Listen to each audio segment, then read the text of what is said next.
राकेश मिश्रा का psycho killer गाना क्या अलग ही एक पहचान बना रहा है।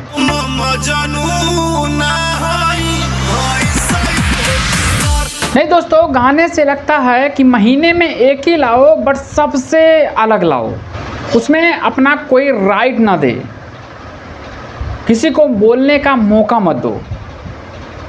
फिर राकेश मिश्रा इसका उसका देश है डैश है जो भी है। और दोस्तों जो गाने की बोल है वो आपको सुन के ज़रूर अजीब सा लगा होगा, मानो लगता है कि भोजपुरी इंडस्ट्री से सबसे अलग गाना लाते हैं।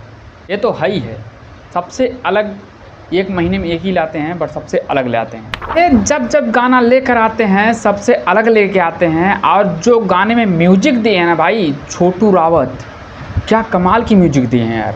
जो राकेश मिश्रा का साइको किलर का लुक दिया गया है, क्या गजब का लुक दिया गया है भाई, क्या गजब का लुक दिया गया है। शायद कि भोजपुरी इंडस्ट्री में ऐसा कोई लुक नहीं लिया होगा।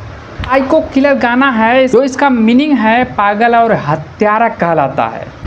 साइको किलर का मतलब यही हुआ ना, इंग्लिश में साइको किलर और हिंदी में पागल और हत्यारा। देख रहा है विनोद, अंग्रेजी बोल बोल के कैसे बात को घुमाया जाता है।